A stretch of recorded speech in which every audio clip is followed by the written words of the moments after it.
24-bölüm. Анан Жашия Исраилдин бардык урууларын Шекемге чогултту. Исраил аксакалдарын, башчыларын, башкаруучуларын, көзөмөлдөөчүлөрүн чакыртып алды. Бардыгы Теңирдин алдында турду. Анан Жашия чогулган бардык элге мындай деди: Исраилдин Кудай Теңири мындай дейт: Силердин ата-бабаларыңар Ибраим менен Нахордун атасы Терах эзелтен эле дарыянын аркы өзүндө жашап, башка кудайларга кызмат кылып келишкен. Бирок мен силердин атаңар Ибраимди дарыянын аркы өзүнөн чакырып алып, бүткүл Канаан жерин кыдыртып, ага Исхакты берип, тукумун көбөйттүм. Исхакка Жакып менен Эйсапты бердим. Эйсапка мен Сейир тоосун мурас кылып бердим. Жакып болсо уулдар менен Мисирге көчүп кетти. Анан мен Муса менен Аарунду жиберип, Мисирди катуу жазалар менен кыйраттым. Силерди ал жерден алып чыктым. Мен силердин ата-бабаларыңарды Мисирден алып чыктым. Силер Кызыл деңизге келдиңер. Ошондо Мисирликтер ата-бабаларыңардын артынан майдан арабалары жана атчан аскерлери менен Кызыл деңизге чейин кууп келишти. Бирок алар Теңирге зар какшап ыйлашты. Ал силер менен Мисирликтердин ортосуна караңгылык каптатып, аларды деңизге чөктүрдү. Мисирде менин эмне кылганымды силер өз көзүңөр менен көргөнсүңөр. Анан силер көп убакыт чөлдө болдуңар. Анан мен силерди Иордандын ар жагында жашаган Аморлуктардын жерине алып келдим. Алар силер менен салгылашышты. Бирок мен аларды силердин колуңарга салып бердим. Силер алардын жерин мурастап, үлүшкө алдыңар. Мен аларды силердин көз алдыңарда кырдым. Маап падышасы Сипордун уулу Балак Исраилга каршы согушка аттанды. Чабарман чаптырып силерди каргатыш үчүн Бейордун уулу Биламды чакыртты. Бирок мен Биламды уккум келген жок, ал силерге батасын берди. Мен силерди анын колунан куткардым. Силер Иордандан өтүп Жерихого келдиңер. Жерихонун тургундары болгон Аморлуктар, Периздиктер, Канаандыктар, Хеттиктер, Гиргештиктер, Хибиликтер, Жебустуктар силерге каршы согушка чыгышты. Бирок мен аларды силердин колуңарга салып бердим. Мен силердин алдыңардан чоң аарларды жибердим. Чоң аарлар аларды силердин алдыңардан кууп чыгышты. Аморлуктардын эки падышасын кылычыңар менен, жааңар менен кууп чыккан жоксуңар. Мен силерге өзүңөр иштетпеген жерди, өзүңөр курбаган шаарларды бердим. Силер ошол шаарларда жашап жатасыңар. Өзүңөр отургузбаган жүзүм зарлар менен зайтун бактарынын мөмөлөрүн жеп жатасыңар. Ошондуктан Кудай Теңирден коркуп, ага чын жүрөктөн, ак дилден кызмат кылгыла. Дарыянын аркы өзүндө жана Мисирде силердин ата-бабаларыңар кызмат кылган кудайлардан баш тарткыла. Өз Теңириңерге кызмат кылгыла. Эгерде Кудайга кызмат кылгыңар келбесе, анда азыр кимге кызмат кылууну тандап алгыла. Дарыянын аркы өзүндө ата-бабаларыңар кызмат кылган кудайларга кызмат кыласыңарбы? Же силер жеринде жашап жаткан Аморлуктардын кудайларына кызмат кыласыңарбы? Тандагыла. Мен жана менин үй бүлөм болсо Теңирге кызмат кылабыз. Эл мындай деп жооп берди: Жок, андай болбойт. Теңирди таштап, башка кудайларга кызмат кылбайбыз. Анткени Кудай Теңирибиз бизди жана биздин ата-бабаларыбызды Мисир жеринен, кулчулуктан алып чыгып, биздин көз алдыбызда чоң кереметтерди көрсөтүп, бизди өткөн бардык жолдорубузда сактады. Бизди бардык элдерден сактады. Теңир биздин алдыбыздан бардык элдерди жана бул жерлерде жашаган Аморлуктарды кууп чыкты. Ошондуктан биз да Теңирге кызмат кылабыз. Анткени ал биздин Кудайыбыз. Ошондо Жашия элге мындай деди: Теңирге кызмат кыла албайсыңар, анткени ал ыйык Кудай. Кызганчаак Кудай. Ал силердин мыйзамсыздыктарыңар менен күнөөлөрүңөргө чыдабайт. Эгерде силер Кудай Теңирди таштап, башка кудайларга кызмат кыла турган болсоңор, ал буга чейин силерге жакшылык кылып келсе да, башыңарга мүшкүл түшүрүп, кырып салат. Эл Жашияга мындай деди: Жок, биз Кудай Теңирге кызмат кылабыз. Жашия элге мындай деди: Силер Кудай Теңирге кызмат кылууну тандап алдыңар. Өзүңөр күбөсүңөр. Алар: Ооба, өзүбүзгө өзүбүз күбөбүз дешти.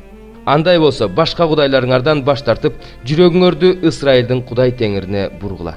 Ошондо эл Жашияга мындай деди: Кудай Теңирибизге кызмат кылабыз, анын үнүнө кулак салабыз. Ошол күнү Жашия эл менен келишим түзүп, Шекемде аларга көрсөтмөлөр менен мыйзам берди.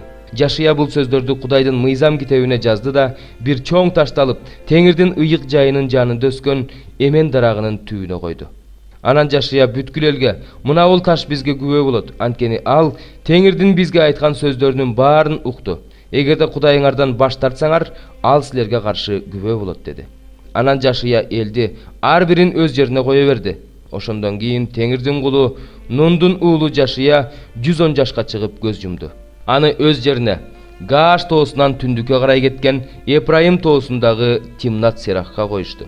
Ысрайыл уулдары Жашиянын көзү тирүүсүндө, ошондой эле Теңирдин Ысрайыл үчүн кылган бардык иштерин көргөн, Жашиядан узагыраак жашаган аксакалдардын көзү тирүүсүндө Теңирге кызмат кылышты. Ысрайыл уулдары Жусуптун сөөгүн Мисирден алып чыгып, Шекем талаасындагы жерге көмүшкөн. Ал жерди Жакып Шекемдин атасы Хамордун уулдарынан 100 кеситага сатып алган. Кийин ал жер Жусуптун уулдарынын үлүшүнө тийген. Ошондон кийин Аарондун уулу Элазар да көз жумду.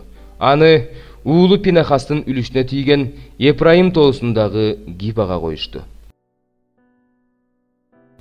4 бөлүм. Петр менен Жакан элге сүйлөп жатышканда, ыйык кызмат кылуучулар, ибадатканадагы күзөт башчылар жана саддукейлер алардын жанына келишти. Алар бул экөөнүн элди окутуп, өлгөндөрдүн Иса аркылуу тирилерин жарыялап жатышканына ачууланышты. Аларды кармап, эртең менен кечейин камап коюшту. Анткени кеч кирип калган эле. Бирок сөз уккандардын көпчүлүгү Исага ишенип калышты. Алардын саны 5000ге жакын эле. Эртеси күнү жүйүттөрдүн башчылары, аксакалдары, мыйзам окутуучулары, башкы ыйык кызмат кылуучу Анас, Каяпа, Жакан жана Искендер, башкы ыйык кызмат кылуучулар уруусундагылардын бардыгы Иерусалимге чогулушту. Алар Петр менен Жаканды ортого чыгарып, силер муну кайсы күч менен же кимдин атынан кылдыңар деп сурашты. Ошондо Петр ыйык рухка толуп аларга мындай деди: Эл башчылары жана Исрайыл аксакалдары, эгерде силер бүгүн бизди оорлуу адамга жакшылык кылганыбыз үчүн суракка алып, анын кантип айыкканы жөнүндө сурап жатсаңар, анда бардыгыңар бүт Исрайыл эли билип алгыла. Бул адам силер айкаш жыгачка кадаган, бирок Кудай кайра тирилткен Назареттик Иса Машаяктын атынан айыгып, силердин алдыңарда турат. Иса силер куруучулар жаратпай койгон, бирок бурчтун негизи болуп коюлган таш. Адамдарды Исадан башка эч ким куткара албайт. Анткени асман астында бизди адамдарды куткара ала турган башка ысым жок. Алар Петр менен Жакандын тайманбастыгын көрүп, алардын окубаган жөнөкөй адамдар экендигин билип таң калышты. Алардын Иса менен бирге жүргөндүгүн билишти. Бирок айыккан адамдын алардын жанында турганын көрүшүп, каршы сүйлөй алышкан жок. Анан аларга Синедриондон чыгып турууну буйрушту да, бул адамдарды эмне кылалы? Анткени алар аркылуу улуу керемет көрсөтүлгөндүгү Иерусалимде жашагандардын баарына маалым болду. Биз да муну тана албайбыз. Бирок бул мындан ары эл арасында жайылбаш үчүн аларды коркутуп, бул ысым жөнүндө жарыялоого тыюу салалы деп өз ара кеңешишти.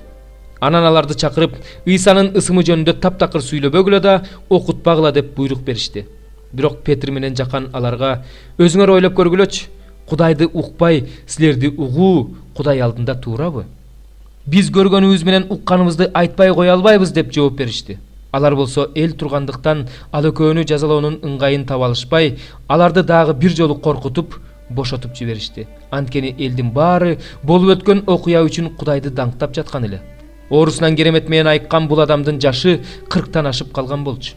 Бошотулгандан кийин алар башка шакирттерге келип, башкы ыйык кызмат кылуучулар менен аксакалдардын айткандарын айтып беришти. Алар болсо муну угушкандан кийин катуу үн менен асманды, жерди, деңизди жана алардын ичинде эмне болсо ошонун баарын жараткан эгедер Кудай, сен ыйык рух аркылуу атабыз Дөөттүн, өзүңдүн кулуңдун ооз аркылуу бутпарастар эмне үчүн каарданып жатышат? Элдер эмне үчүн ишке ашпай турган нерсени ойлоп жатышат? Дүйнөнүн падышалары каршы көтөрүлүштү, төрөлөр Теңирге жана анын машаягына каршы чогулушту деп айткансың. Чын эле бул шаарда Ирод менен Понтий Пилат бутпарастар менен Исрайыл эли менен бирге өзүң майлаган ыйык уулуң Исага каршы чогулушту. Алар сенин күчүң жана чечимиң менен алдын ала белгиленген нерсени орундатыш үчүн чогулушту. Азыр болсо Теңир алардын коркутуп жатканын көрүп турасың.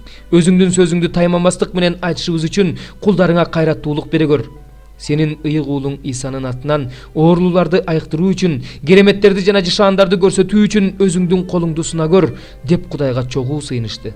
Ушинтип сыйынып бүтүшкөндө алар чогулган жер солкулдап кетти. Баары ыйык рухка толуп, Кудайдын сөзүн тайманбастык менен айта башташты. Исага ишенгендердин көпчүлүгүнүн ой тилектери бир эле. Эч ким өзүнүн мүлкүн меникидечи эмес. Алардын бардык нерсеси ортодо болчу. Элчилер болсо Теңир Иса Машаяктын өлүп, кайра тирилгендигин зор кайраттуулук менен күбөлөндүрүп жатышты. Бардыгынын үстүндө Кудайдын зор ырайымы бар эле. Алардын эч кимиси эч нерсеге муктаж болчу эмес. Анткени менчик жерлери же үйлөрү барлардын баары аларды сатып, сатылган нерсенин акчасын алып келип, элчилердин колуна тапшырышчу. Андан ар бир адамга муктаждыгына жараша берилчү. Кипрлик Леби Жусуптун менчик жери бар эле. Элчилер аны Барнаба деп коюшчу. Бул ысым сооротуучу деп которулат. Ал өз жерин сатып, акчасын алып келип элчилердин колуна тапшырды. 13 бөлүм. Теңир мага бар өзүңө зыгыр кур сатып ал, аны менен белиңди курча, бирок аны сууга салба деди. Ошондо мен Теңирдин сөзү боюнча кур сатып алып аны белиме курчадым. Мага Теңирден экинчи жолу мындай сөз айтылды: сен сатып алып белиңе курчаган курду ал да тур, Эфратка бар. Аны ошол жерге асканын жаракасына катып кой. Теңир мага буйругандай мен бардым да аны Эфратка катып койдум. Көп күн өткөндөн кийин Теңир мага тур, Эфратка бар, мен сага катып кой деген жерден курду ал деди. Мен Эфратка келип курду катып койгон жерден казып алдым. Кур бузулуп, эч нерсеге жараксыз болуп калыптыр. Ошондо мага Теңирден сөз болду. Теңир мындай дейт: жүйүттүн текебердигин жана Иерусалимдин ыгы жок текебердигин ушинтип кыйратам. Менин сөздөрүмдү уккусу келбеген, өзүнүн жүрөгүнүн өжөрлүгү менен жашаган, башка кудайларга кызмат кылып, аларга таазим этиш үчүн алардын артынан жүргөн ушул болбогон эл эч нерсеге жарабай калган ушул кур сыяктуу болот. Анткени кур адамдын белине жакын жаткандай, мен Исраил менен жүйүттү өзүмө жакындаттым дейт Теңир. Алар менин элим болсун дедим. Алар менин даңкым, мактанычым, көркүм болсун дедим. Бирок алар тил алышкан жок. Ошондуктан аларга мына сөздү айт: Исраилдин Кудай Теңири мындай дейт: шарап куюлуучу ар бир чанач шарапка толуп жатат. Алар сага: биз эмне шарап куюлуучу ар бир чанач шарапка толорун билбейт бекенбиз дешет. Сен болсо аларга мындай де: Теңир мындай дейт: мына мен бул жердин бардык тургундарын, дөөттүн тагында отурган падышаларды, ыйык кызмат кылуучулар менен пайгамбарларды, Иерусалимдин бардык тургундарын мас болгуча шарапка тойгузам. Аларды бири-бирине уруп кыйратам, аталарын да уулдарын да кыйратам дейт Теңир. Аларды аябайм, аларга ырайым кылбайм, аларды кырганыма өкүнбөйм. Кулак салгыла, уккула, текебер болбогула, анткени Теңир айтып жатат. Теңир караңгылык каптат электе, караңгылыктын тоосунда бутуңар мүдүрлө электе, Кудай Теңириңерди даңктагыла. Ошондо силер жарыкты күтөсүңөр, бирок Теңир аны өлүм көлөкөсүнө айлантып, караңгылык кылат.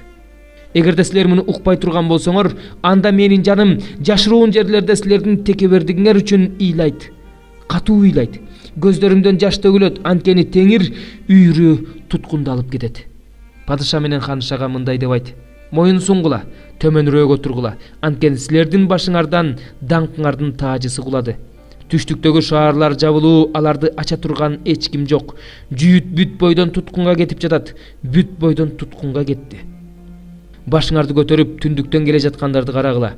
Сага берилген үйүр кайда, сенин сонун үйүрүң кайда? Сион кызы, Теңир сени жазалаганда сен эмне дейсиң? Өзүңө үстөмдүк кылууга аларды өзүң үйрөтпөдүң беле? Төрөп жаткан аялдай кыйналып жаткан жоксуңбу?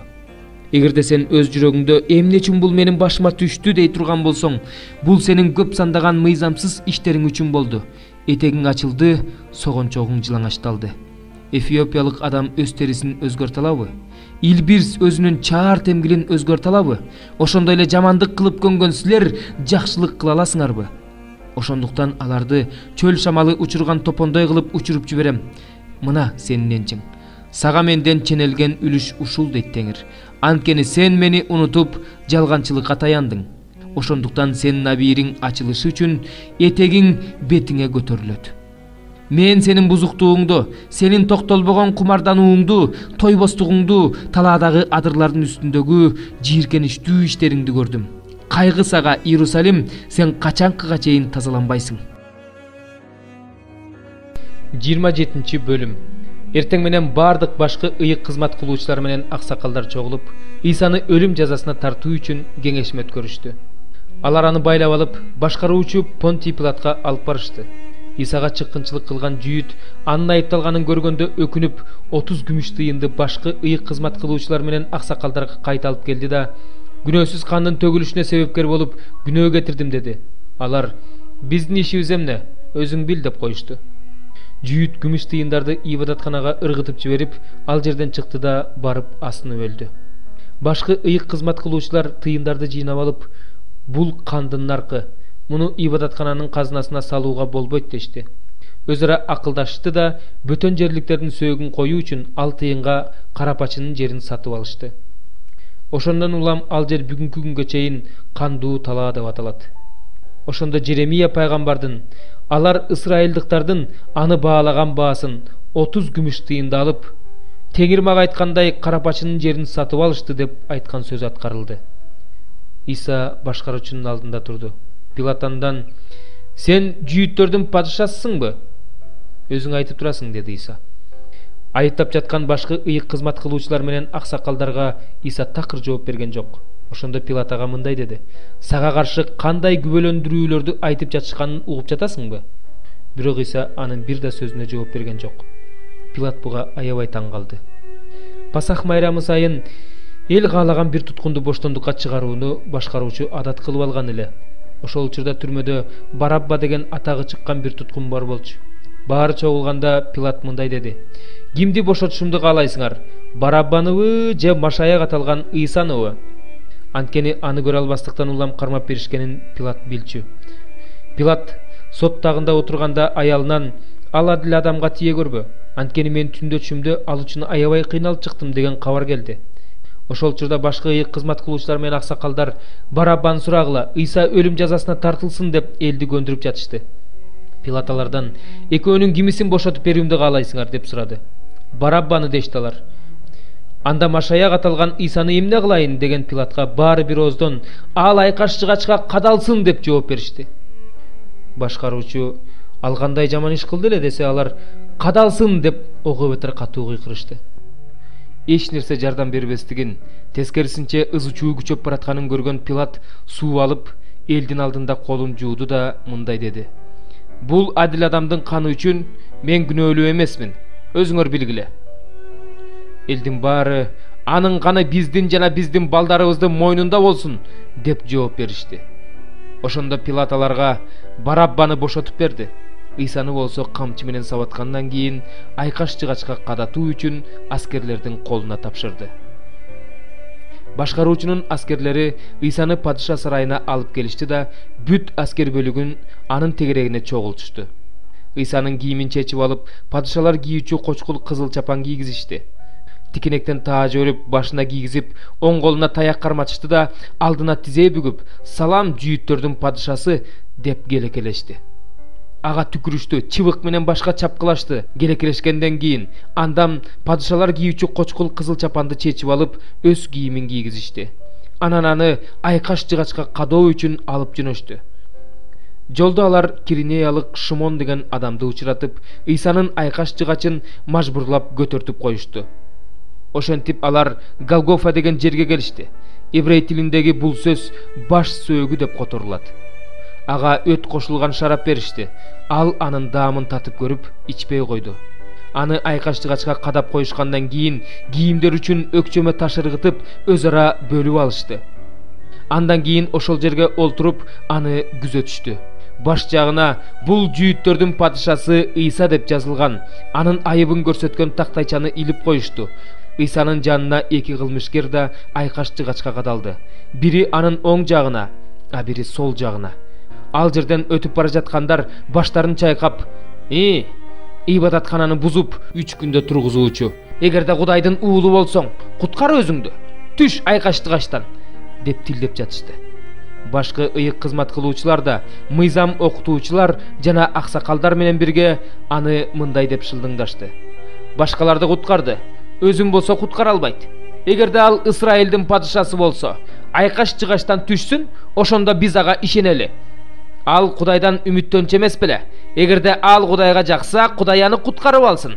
Анткени ал Кудайдын уулумун дебеди беле?" Анын жанындагы айкаш жыгачтарга кадалган кылмышкерлер да аны тилдеп жатышты.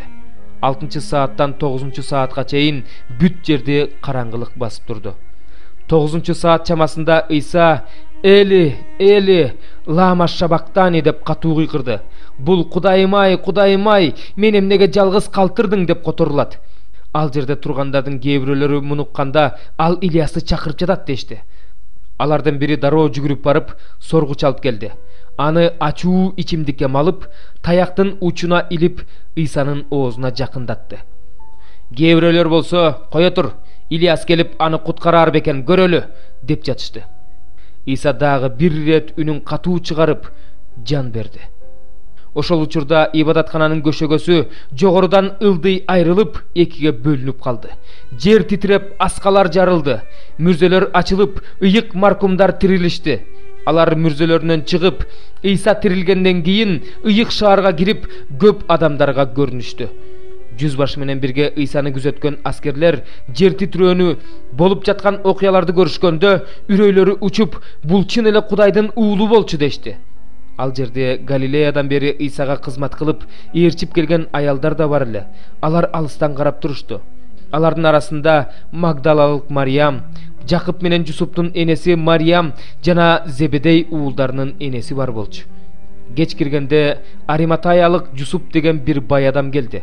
Ал да Ыйсанын шакирттеринен эле. Ал Пилатка келип, Ыйсанын сөөгүн сурады. Пилат сөөктү берүүнү буйруду.